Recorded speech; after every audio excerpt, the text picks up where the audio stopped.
Federation of senior citizens association കേരളയുടെ 30ാം വാർഷിക പ്രതിനിധി സമ്മേളനം ജൂൺ 19-ന് ഏറ്റുമാനൂർ നന്ദാവനം ഓഡിറ്റോറിയത്തിൽ നടക്കുമെന്ന് ഭാരവാഹികൾ വാർത്താ സമ്മേളനത്തിൽ അറിയിച്ചു.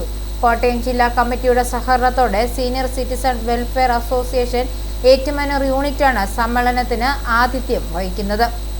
19-ന് രാവിലെ 9:30-ന് പ്രസിഡന്റ് കെ രാധാകൃഷ്ണൻ നായർ പതാക ഉയർത്തും. സംസ്ഥാനത്തെ 200-ലധികം യൂണിറ്റുകളിൽ നിന്നും 500 പ്രതിനിധികൾ സമ്മേളനത്തിൽ പങ്കെടുക്കും. സെക്രട്ടറി ജനറൽ ലതാകൻ മരുത്തടി വാർഷിക റിപ്പോർട്ടും ട്രഷറർ കെ വാസുദേവ മേനോൻ കണക്കും അവതരിപ്പിക്കും. സംഘടനാ മുൻ സംസ്ഥാന പ്രസിഡന്റുമാരായ doctor Jose Chandar, N Aravindakshan Nair, vice പ്രസിഡന്റുമാരായ മാത്യൂസ് ജോൺ, CS അശോക് കുമാർ, ടി കേശവൻ തുടങ്ങിയവർ പ്രസംഗിക്കും. സംസ്ഥാന വരണാധികാരി PA തോമസിന്റെ അധ്യക്ഷതയിൽ അടുത്ത വർഷത്തെ ഭാരവാഹികളെ തിരഞ്ഞെടുക്കും.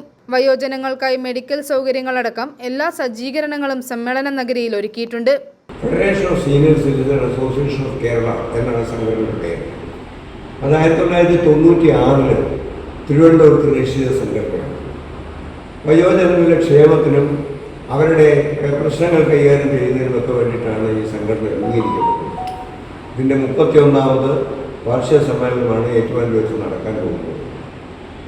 അതിൻ്റെ പ്രവർത്തനങ്ങൾ എന്ന നിലയിൽ ബിസിനസ് യോഗം മാത്രമാണ്. അതുകൊണ്ട് സ്വാഭാവികമായി അതിൻ്റെ അധ്യക്ഷത വഹിക്കുന്നതും ഉദ്ഘാടനം നടത്തുന്നതൊക്കെ തന്നെ ഞങ്ങളുടെ സംസ്ഥാന president K Radhakrishnan IPS retired അവറുകളാണ്.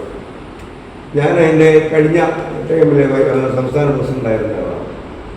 അപ്പോൾ ആ രീതിയിലുള്ള പ്രവർത്തനങ്ങളാണ് നമ്മൾ ഈ സംഘടന വയോജനങ്ങളുടെ ക്ഷേമത്തിന് വേണ്ടിയിട്ട് ഞങ്ങളുടെ നിരന്തരമായ ആവശ്യപ്രകാരം LDF ഗവൺമെൻറ് ഏതായാലും വയോജന വകുപ്പ് രൂപീകരിക്കാൻ തീരുമാനിക്കുകയും അതനുസരിച്ച് പ്രവർത്തനങ്ങൾ മുന്നോട്ട്. വാർത്താ സമ്മേളനത്തിൽ മുൻ പ്രസിഡന്റ് എൻ അരവിന്ദാക്ഷൻ നായർ, ജില്ലാ പ്രസിഡന്റ് ഡോക്ടർ തമ്പി തോമസ്, ജില്ലാ secretary PJ Harikumar, Ettumanoor unit president KP Ramachandran Nair, unit secretary J Jayakumar, treasurer S Vijayakumar എന്നിവർ പങ്കെടുത്തു. i4 news, Ettumanoor.